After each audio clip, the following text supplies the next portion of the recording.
లూకాసు సువార్త 18వ అధ్యాయం. లూకాసు సువార్త 18వ అధ్యాయము మొదటి 8 వచనాలు మనమందరం మార్చి చదువుకుందాం. లూకాసు సువార్త 18వ అధ్యాయము మొదటి 8 వచనాలు మార్చి చదువుకుందాం. వారు విసుగక నిత్యము ప్రార్థన చేయుచుండవలెననుటకు ఆయన వారితో ఈ ఉపమానము చెప్పెను.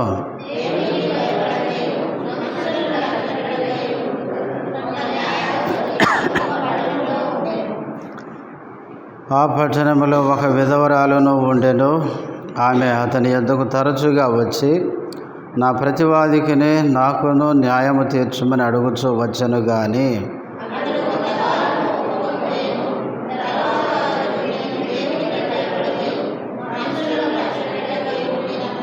ఈ విధవరాలు నన్ను తొందర పెట్టుచున్నది గనుక ఆమె మాటికి వచ్చి గోజాడకుండునట్లు ఆమెకు న్యాయము తీర్చునని తనలో తాననుకొనెను.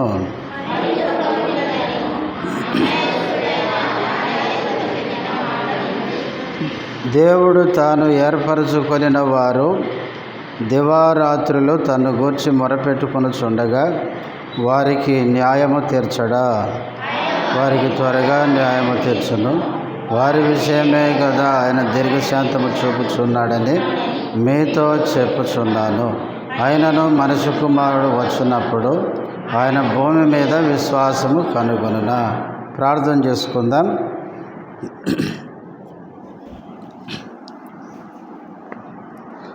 ప్రేమ కలిగిన మా తండ్రి, పరిశుద్ధుడమైన దేవ, యేసుక్రీస్తు నామములో వందనములు, స్తోత్రాలు. ఇంతవరకు పాటలలో మీరు చేసిన సహాయముకై స్తుతిస్తుంటున్నాం. మేము ప్రార్థనలో ప్రవేశించక మునుపు ప్రార్థన కొరకై చదవబడిన వాక్య భాగంలో నుంచి మాతో మాట్లాడుతూ రండి. నీవు మాట్లాడే దేవుడవు, నీ మెల్లనైన స్వరాన్ని మాకు వినిపించండి. నీ దాసుడు బలహీనుడు, సిలువ చాటున మరుగుపరచండి. నీ నామ మహిమార్థమై నీ దాసును వాడుకోవలసిందిగా ప్రార్థిస్తూ మా ప్రభువు మా రక్షకుడైన యేసుక్రీస్తు నామములో స్తుతించి ప్రార్థిస్తున్నాము తండ్రి, ఆమెన్.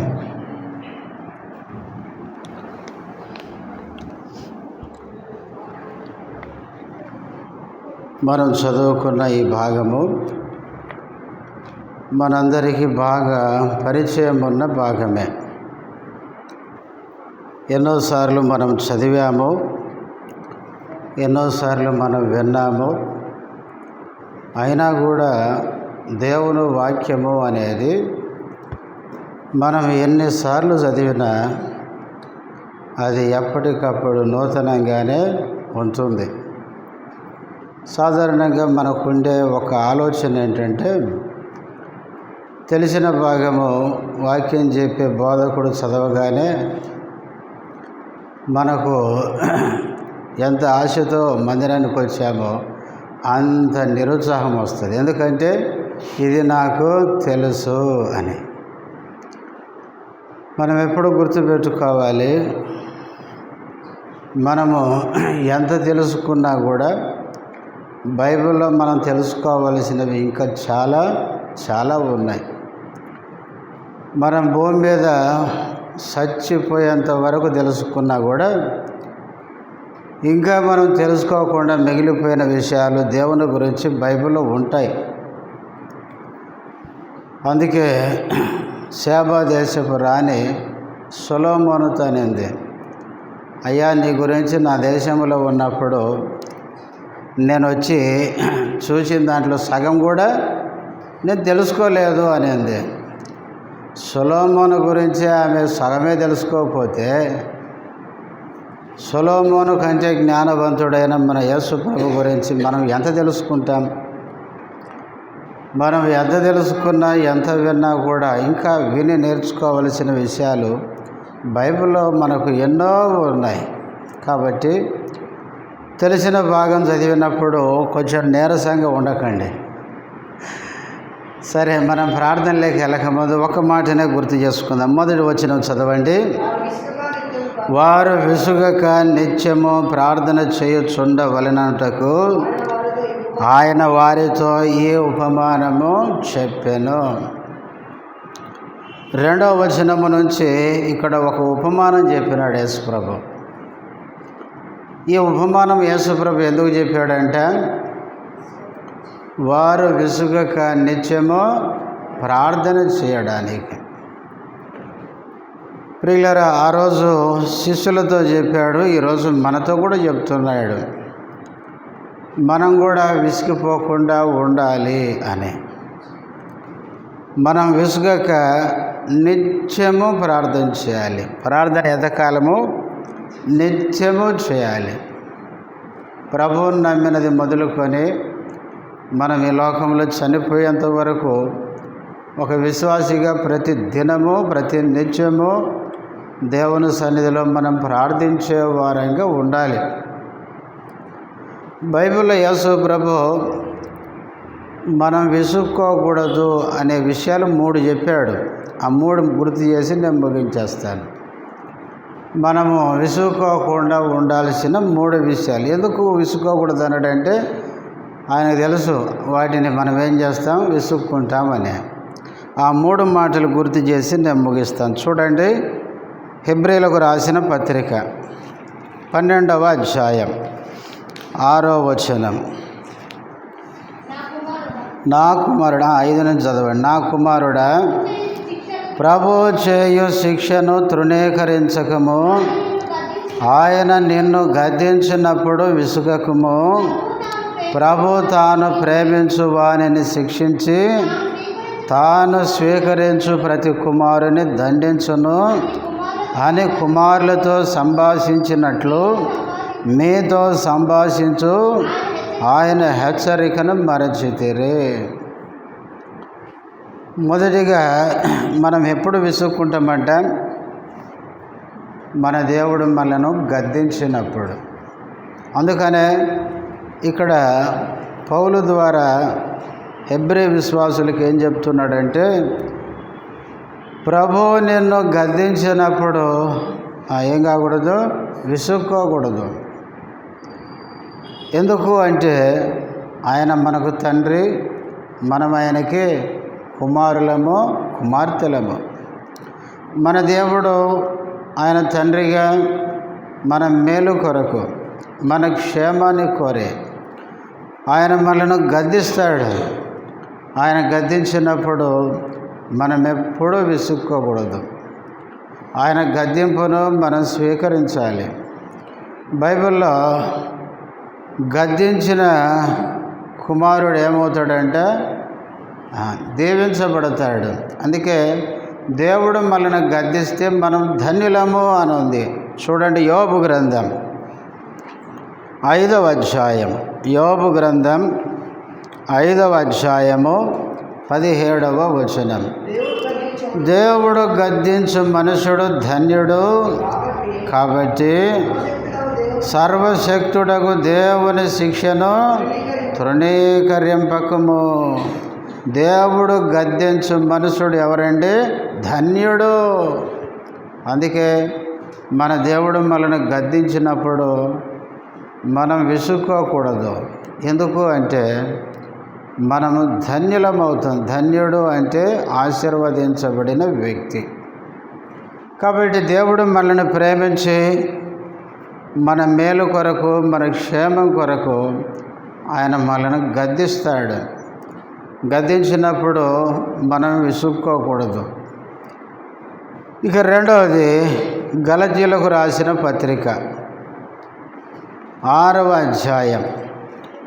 గలతీయులకు రాసిన పత్రిక 6వ అధ్యాయము 9వ వచనం. మనము మేలు చేటు యందు విసుకక యుందము, మనము అలయక మేలు చేసితిమే అని తగిన కాలమందు పంట కోతుము. రెండవది ఎప్పుడు విసుక్కోకూడదంటే మేలు చేయుట యందు. అందుకే మనము మేలు చేయుట యందు ఏం కాకూడదు, విసిగిపోవద్దు. కొన్నిసార్లు మనం విసుక్కుంటాం, మేలు చేయడానికి మనం ఇష్టపడం. యాకోబు పత్రికలో ఉంది, మేలైనది చేయనెరిగి అలాగూ చేయకపోతే వానికి పాపము కలుగును అని ఉంది. మేలైంది మనం చేయాలి. దేవుని పిల్లలు కీడు చేయకూడదు, కానీ మేలైన దాన్ని చేయాలి. ఎందుకంటే మన ప్రభు ఎవరంటే మేలు చేసేవాడు. ఆయన ఉపకారి, అందరికీ ఉపకారం చేసే దేవుడు. మనం మేలు చేయుటలో విసిగిపోవద్దు. ఎందుకంటే మేలు చేస్తే ఆ వచనములో ఉంది, తగిన కాలం మంది ఏం కోసుకుంటాం, పంట కోసుకుంటాం. కొన్నిసార్లు మనం చేసిన వెంటనే మనకేం కనపడదు చెప్పండి. చేసిన వెంటనే దాని ఫలాన్ని మనం చూడకపోవచ్చు. ఇక్కడ చూడండి, మనము మేలు చేయుట అని చెప్పి పై వచనములు అంటాడు. ఏమంటాడంటే మేలు చేయడం అనేది పౌలు ఇక్కడ విత్తడముతో పోల్చినాడు కదా. కాబట్టి మనము మేలు చేయడం అంటే విత్తగానే పంట వస్తుందా అండి? వ్యవసాయదారుడు విత్తిన వెంటనే రాదు, పంట రాదు, చాలా కాలానికి పంట వస్తుంది. అట్లాగే మనం కొన్నిసార్లు మేలు చేసిన వెంటనే మనకు దాని ఫలితం అనేది మనకు కనబడకపోవచ్చు. మనం చేసిన మేలు కొంతకాలానికి ఖచ్చితంగా ఏమవుతుందంటే దాని ఫలాన్ని మనం అనుభవిస్తాం. బైబిల్లో చూడండి, మేలు చేసిన వారందరూ కూడా మేలు పొందుతూనే వచ్చినారు. మొర్దెకై ఉన్నాడు ఎస్తేరు గ్రంథంలో. ఇద్దరు నపుంసకులు రాజును ఏం చేయాలనుకున్నారు, చంపాలి అనుకున్నారు. ఆ విషయం ఎవరికి తెలిసింది? మొర్దెకైకి తెలిసింది. వెంటనే ఎస్తేరుతో చెప్పాడు. ఎస్తేరు వెళ్ళి ఏం చేసింది, రాజుతో చెప్పింది. వాళ్ళిద్దరిని పట్టుకొని వచ్చారు. వాళ్ళ పేర్లేంటి, బిక్తాను, తెరేసు. ఈ ఇద్దరు నపుంసకుల్ని పట్టుకొని వచ్చి విచారించగా అది నిజమని అది తేలిందంట. తర్వాత వాళ్ళిద్దరిని ఏం చేశాడు, రాజు ఉరి తీయించి శిక్షించినాడు. రాజు ప్రాణాన్ని కాపాడి మొర్దెకై మేలు చేసినాడు. అయితే ఎస్తేరు గ్రంథంలో 2వ అధ్యాయం చివరిలో మొర్దెకై రాజుకు మేలు చేస్తే 3వ అధ్యాయం 1వ వచనంలో ఎవరిని హెచ్చించినాడంట? ఎవరినంటే హామాను అనేవాడిని హెచ్చించినాడు. ఎంత అన్యాయం కదా. మొర్దెకై రాజుకు మేలు చేస్తే రాజేమో దుష్టుడు దుర్మార్గునికి మేలు చేసినాడు, వాణ్ణి హెచ్చించినాడంట. కానీ బైబిల్లో ఉంది, దుష్టులకి విజయం ఎంతకాలమో కొద్ది కాలమే అని ఉంది. మొత్తానికి ఎస్తేరు గ్రంథం 6వ అధ్యాయానికి వచ్చేసరికి రాజుకు నిద్ర పట్టలేదు. నిద్ర పట్టకపోయేసరికి రాజు సమాచార గ్రంథాన్ని తెప్పించుకొని ఆయన చదివించుకున్నాడు. అందులో ఏం దొరికిందండి, మొర్దెకై రాజు ప్రాణాన్ని కాపాడాడు అనే విషయం అందులో రాయబడింది. అప్పుడు రాజు అడిగినాడు, ఈ మొర్దెకై నా ప్రాణమే కాపాడి నాకు మేలు చేసినాడు, అతనికి ఏమైనా ఉపకారం చేశారా, అతనికి ఏమైనా బహుమతి ఇచ్చారా, తనను గణపరిచారా, తన మేలుకి ఏమైనా చేశారా అంటే ఏం చేయలేదు అన్నారు. ఎందుకు? మొర్దెకై హృదయంలో ఏదన్నా ఆశించి చేయలేదు మేలు. ఆయన దేవుణ్ణి ఎరిగిన వాడు కాబట్టి మంచి హృదయంతో మేలు చేసినాడు అంతే. కానీ ఏ మేలు చేయలేదనేసరికి అప్పుడే వచ్చినారు. ఎవరు? హామాన్ అనేవాడు అప్పుడే వచ్చినాడు. వాస్తవంగా హామాన్ ఎందుకు వచ్చాడు? రాత్రి అంతా ప్రయాసపడి ఉరికొయ్యా ఎవరికి? ఈ మొర్దెకైకు తయారు చేసుకొని వచ్చినాడు. అయితే ఆ రాత్రిలోనే దేవుడు రాజు యొక్క మైండ్ అంతా మర్చిపడేసినాడు. దేవుని కార్యాలు చూడండి ఎంత అద్భుతంగా ఉంటాయో. రాజు మొర్దెకైని గణపరచాలనుకున్నాడు. అప్పుడు హామాను వచ్చాడు అనేసరికి ఇక పిలిచి, హామాను, నేను ఒకరిని గణపరచాలనుకుంటున్నాను, వానికి ఏం చేస్తే బాగుంటుంది చెప్పు అంటే ఈయన అనుకుంటున్నాడు ఏమని, నన్ను కాకుండా ఇంకెవరిని గణపరుస్తారు. ఈయన పాపం ఊహాలోకానికి వెళ్ళిపోయినాడు.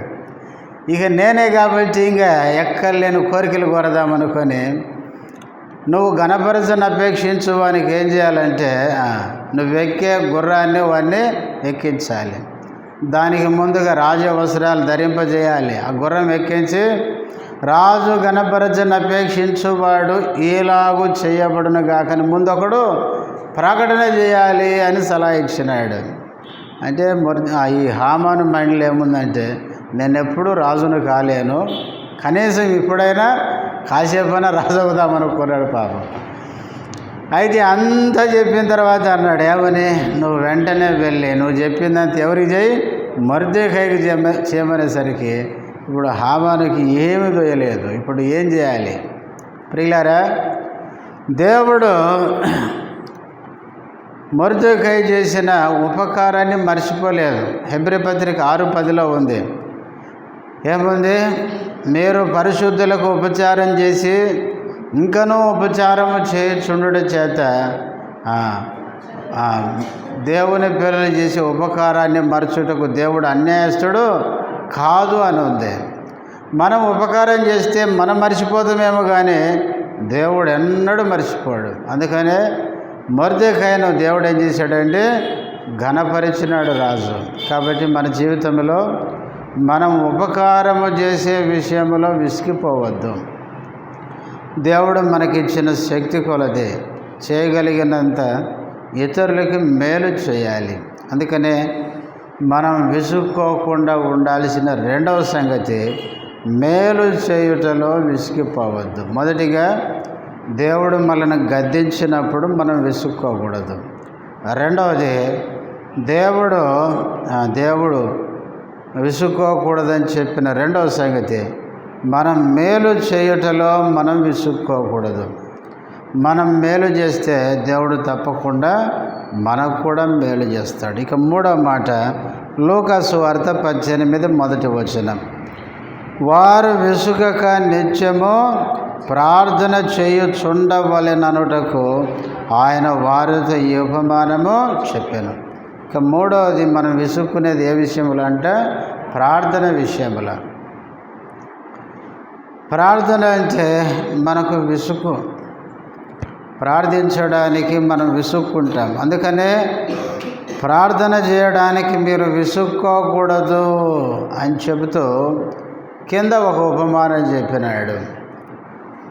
ఒక పట్టణంలో అన్యాయస్తుడైన న్యాయాధిపతి ఉన్నాడు. అతడు ఎలాంటి వాడంటే దేవునికి భయపడడు, మనుషులను లెక్క పెట్టాడు. ఆ పట్టణంలోనే ఒక విధవరాలు ఉండేను అన్నాడు. అయితే ఈ విధవరాలు తరచుగా మాటికి వెళ్ళిందంట. అంటే ఆ న్యాయాధిపతి దగ్గరికి వెళ్ళడానికి ఈమె విసుక్కోకుండా తరచుగా మాటికి వెళ్ళి గోజాడింది. అట్లాగే మనము ప్రార్థన విషయంలో విసుక్కోకూడదు. ప్రభు దగ్గరకు వచ్చి మాటికి తరచుగా ప్రభు దగ్గరికి రావాలి. మనకు ఏ సమస్య వచ్చినా మన ప్రభుతో మనం చెప్పుకోవాలి. ఎందుకంటే కిందన చదువుతాం ఏమని, ఆ మాట 6వ వచనంలో, ప్రభు ఇట్లా నేను అన్యాయస్తుడైన న్యాయాధిపతి చెప్పిన మాట వినడే. ఈ ఉపమానం చెప్పి కంపేర్ చేస్తున్నాడు. అన్యాయస్తుడే చెప్పిన మాట వినండి. ఆమె విసుక్కోకుండా మాటికి తరచుగా వెళ్ళి అడిగితే అతడు ఏమనుకున్నాడో ఒకసారి వినండి. మరి అన్యాయస్తుడే ఆమెకు న్యాయం తీరుస్తే, న్యాయాధిపతినైన మీరు నా దగ్గరకు వస్తే విసుక్కోకుండా నేను మీకు న్యాయం చేయనా, సహాయము చేయనా? అందుకే కింద అంటాడు 7వ వచనములు ఏమంటాడు, తాను ఏర్పరచుకొనిన వారు దివారాత్రులు తన గురించి మొరపెట్టుకొని చూడగా వారికి న్యాయము తీర్చడా. అక్కడ క్వశ్చన్ మార్క్ ఉంది.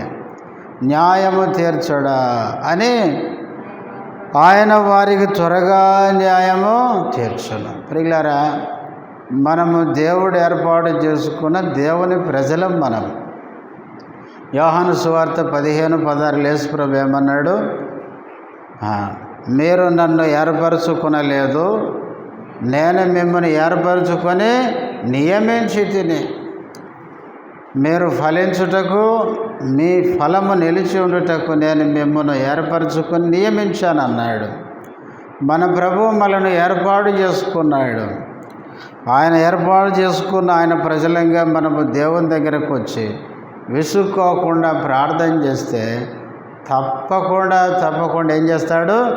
న్యాయము తీరుస్తాడు. మనకు ఏ అవసరం ఉన్నా తప్పకుండా సాయం చేస్తాడు.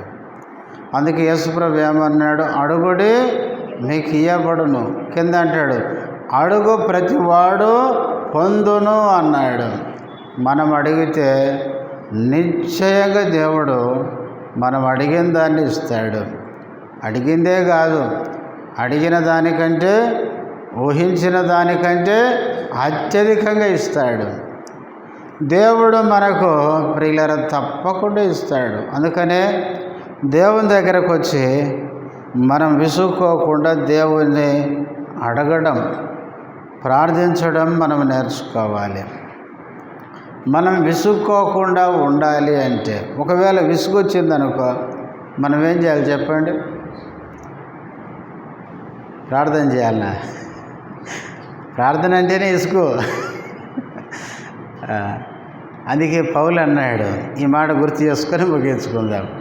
మనకు విసుగు వచ్చినప్పుడు మనం ఏం చేయాలంటే పౌలు ఏం చెప్పాడు చూడండి. హెబ్రీ పత్రిక 12:3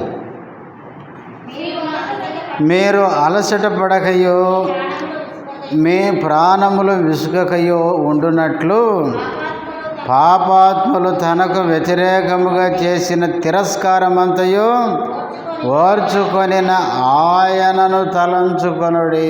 అది సంగతి. మనకు విసుగు వచ్చినప్పుడు ఏం చేయాలా? అలసట పడకయో మీ ప్రాణాలు విసుగకయో ఉండునట్లు. మనం విసుక్కోకుండా ఉండాలి అంటే మనం ఏం చేయాలంటే మన ప్రభువును తలంచుకోవాలంట. తలంచుకోవడం అంటే గుర్తు చేసుకోవాలి. మన ప్రభు మనం తలంచుకుంటే మన విసుకంతా మధుమయమైపోద్ది. ఎందుకంటే మన ప్రభు ఓర్చుకున్నాడు. పాపాత్ములు తనకు వ్యతిరేకముగా చేసిన తిరస్కారమంతా ఆయన ఓర్చుకున్నాడు. యేసుక్రీస్తును సిలువేసేటప్పుడు మనము బైబిల్లో గమనిస్తాం. యేసుక్రీస్తును సిలువేసేటప్పుడు వాడు వీడు అంటారు. వీడు దేవాలయమును పడగొట్టి 3వ దినమున ఏం చేస్తా అన్నాడు? తిరిగి కడతానన్నాడు, లేపుతానన్నాడు. తర్వాత దారిన బయటలు అంటున్నాడు, నువ్వు దేవుని కుమారుడవైతే దిగురాని ఎగతాళి చేస్తున్నారు. యేసుక్రీస్తుకు ముసుగేసి గుద్ది ఎవరు గుద్దారో చెప్పు, ప్రవశించు అంటున్నారు. యేసుక్రీస్తు ముఖం మీద ఉమ్మేస్తున్నారు. యేసుక్రీస్తు చెంపలు వెంట్రుకలు లాగేస్తున్నారు. యేసుక్రీస్తుని ఎంతగానో అవమానపరుస్తున్నారు. యేసుక్రీస్తును కొట్టి హింసించి దూషించి అవమానపరుస్తుంటే దానంతటిది ఏం చేశాడంటే ఓర్చుకున్నాడు. మనకు ఓర్పు రావాలి అంటే, విసుగు రాకుండా ఓర్చుకునే మనసు మనకు రావాలి అంటే మనం ప్రభువును తలంచుకోవాలి. మనము ఎలాంటి పరిస్థితిలో ఉన్నా మన కొరకు అన్నిటినీ ఓర్చుకున్న ఆ ప్రభువును తలంచుకున్నప్పుడు మనకు విసుగు, మన అలసట, మన కృంగుదల, మన నిరుత్సాహము అన్నీ కూడా మధుమయమైపోతాయి. అందుకనే ప్రియులారా, మనం విసుగుకోకుండా ఉండాలి అంటే మనం ఎప్పుడూ కూడా మన ప్రభువుని తలంచుకోవాలి. ప్రభువుని తలంచుకున్నప్పుడు మన నిరుత్సాహం అంతా పోతుంది. అందుకనే బైబిల్ ఇంకొక మాట కూడా యాకోబు అంటాడు. ఏమంటాడు? మనకు ముందున్న భక్తుల యొక్క సహనాన్ని మనము గుర్తు చేసుకోవాలంట. చూడండి, యాకోబు రాసిన పత్రిక 5వ అధ్యాయం. యాకోబు రాసిన పత్రిక 5వ అధ్యాయం 11వ వచనం. సహించిన వారిని ధన్యులను కొనుచున్నాము కదా, మీరు యోబు యొక్క సహనమును గురించి వింటిరి. ఆయన ఎంతో జాలియో కనికరమును గలవాడని మీరు తెలుసుకొని ఉన్నారు. సహించిన వారిని ధన్యులను కొనుచున్నాము కదా అని మీరు యోబు యొక్క సహనమును గురించి వింటిరి. కాబట్టి మనకు ముందున్న భక్తులను మనకు మాదిరిగా పెట్టుకోవాలి. 10వ వచనంలో కూడా చెప్తాడు, సహోదరులారా, ప్రభునామమున బోధించిన ప్రవక్తలను శ్రమానుభవమునకును ఓపికకును మాదిరిగా పెట్టుకోండి. మనకు ముందు జీవించిన భక్తులను కూడా మనం తలంచుకోవాలి, వాళ్ళని గుర్తు చేసుకోవాలి. వారు కూడా ఈ భూమి మీద ఉన్నప్పుడు వాళ్ళకి ఎన్నో శ్రమలు వచ్చినాయి, శోధనలు, కష్టాలు వచ్చినాయి. వాళ్ళు విసిగిపోలేదు, కృంగిపోలేదు. వారు దేవుని మీద విశ్వాసముతో ఓర్చుకొని సహనముతో జీవించారు. అందుకనే మనము ఎలాంటి పరిస్థితిలో ఉన్నప్పటికీ మనం విసిగిపోకూడదు, కృంగిపోకూడదు. మన ప్రభువుని తలంచుకోవాలి.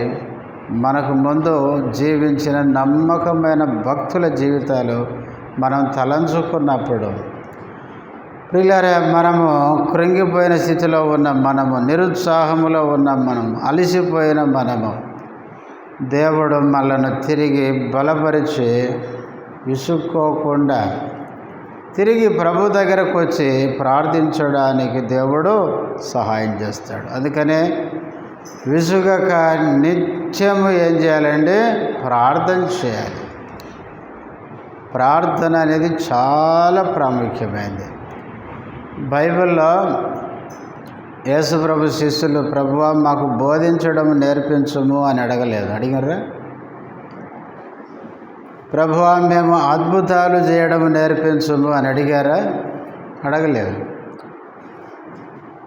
ఏమడిగారు వాళ్ళు? ప్రభువా ప్రార్థించడం మాకు నేర్పించము. ప్రార్థించడం అనేది చాలా ప్రాముఖ్యమైనది. అందుకనే మనం విసిగిపోకుండా నిత్యము ప్రభు దగ్గరకు వచ్చి, ఆమె ఎవరు? విధవరాలు. ఆ అన్యాయస్తుడైన న్యాయాధిపతి దగ్గరికి మాటి మాటికి తరచుగా విసుక్కోకుండా, నిరుత్సాహపడకుండా వెళ్ళినట్లు మన ప్రభు దగ్గరికి మనం వెళ్ళాలి, ప్రార్థన చేయాలి. మన ప్రభు దగ్గరికి మనం వెళ్ళి విశ్వాసముతో ప్రార్థిస్తే, అందుకే 8వ వచనం చివరిలో అంటాడు, మనుష్య కుమారుడు భూమి మీదకి వచ్చినప్పుడు భూమి మీద విశ్వాసము కనుగొనునా అన్నాడు. ప్రార్థనకి విశ్వాసానికి సంబంధం ఉంటుంది. ఎందుకంటే విశ్వాసం మనలో ఉన్నప్పుడు ఏం చేస్తామండి? ప్రార్థన చేస్తాం. ప్రభు దగ్గరికి వెళ్ళి ప్రభు సన్నిధిలో మన సమస్యను చెప్పుకుంటాం. విశ్వాసం లేనప్పుడు ప్రార్థించలేము. అందుకనే రోమపత్రిక 10వ అధ్యాయంలో కూడా పౌలు అంటాడు, ఏమంటాడంటే విశ్వసించని వానికెట్లు ప్రార్థన చేతురు. అంటే ప్రార్థనకి విశ్వాసానికి ఏముందండి? సంబంధం ఉంది. చాలాసార్లు మనము విశ్వాసులమే అనుకుంటాం, కానీ చాలాసార్లు మన విశ్వాసాన్ని ఏం చేస్తుంటాం? విశ్వాసాన్ని కోల్పోతుంటాం. అందుకే కొరింథీయులకు పౌలు రాస్తూ 2వ పత్రిక 13వ అధ్యాయంలో అంటాడు, మీరు విశ్వాసము గలవారై ఉన్నారో లేదో మిమ్మల్ని మీరు పరీక్షించుకొని చూసుకోమంటాడు. ఆ పత్రిక విశ్వాసులకే రాసినాడు, కానీ విశ్వాసులకే రాసి విశ్వాసము గలవారై ఉన్నారో లేదో పరీక్షించుకోండి అన్నాడు. కాబట్టి మనం విశ్వాసం కోల్పోకూడదు. యేసుక్రీస్తు రాకడలో విశ్వాసులు 3 కోల్పోతారని పౌలు చెప్పినాడు. యేసుప్రభు కూడా చెప్పినాడు. ఒకటి ఏంటంటే విశ్వాసము, రెండవది నిరీక్షణ, మూడవది ప్రేమ. ఈ మూడు పోతాయని బైబిల్లో దేవుడు రాయించున్నాడు. లూకా సువార్త 18:8 యేసు ప్రభు ఆయన భూమి మీదకి వచ్చినప్పుడు, అంటే రెండోసారి వచ్చేసరికి విశ్వాసులు చాలామంది విశ్వాసాన్ని కోల్పోయే అవకాశం ఉంది. తెసలోనికీయులకు రాసిన మొదటి పత్రిక 4వ అధ్యాయములు అంటాడు, మీరు నిరీక్షణ లేని ఇతరుల వలె దుఃఖపడకుండా నిమిత్తం, రాకడ గురించి చెప్తూ ఆ విషయాన్ని చెప్పినాడు పౌలు.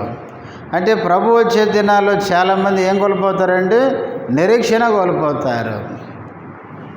మూడవది మత్తయి సువార్త 24:12 అనుకుంటా, అక్కడ అంటాడు, అక్రమము విస్తరించుడు చేత అనేకుల ప్రేమ చల్లారును.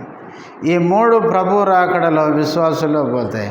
విశ్వాసం లేకపోతే ప్రార్థన సన్నగిలిపోద్ది. నిరీక్షణ లేకపోతే ప్రభు రాకడ కొరకు ఎదురు చూడలేము. ప్రేమ లేకపోతే ఇక కొరింథీ 13వ అధ్యాయం చదువుకోండి. ప్రేమ లేకపోతే ఇంకా వ్యర్థమే, ఇక క్రైస్తవ జీవితమే వ్యర్థం అన్నాడు పౌలు. కనుక ప్రేమ లేని చోట ఇంక అన్నీ ఉంటాయి. కొరింథీ సంఘములు అన్నీ ఉన్నాయి కానీ ప్రేమే లేదు. ప్రేమ లోపించింది కాబట్టి ఆ కొరింథీ సంఘం అంతా గజిబిజి అయిపోయింది. ప్రభు రాకడ దినాల్లో విశ్వాసుల మధ్య ఈ మూడు లేకపోతే ఇంకా విశ్వాసులు ఎట్లుంటారో ఆలోచించండి. అందుకనే ప్రియులారా, చివరి దినాల్లో ఉన్నాం.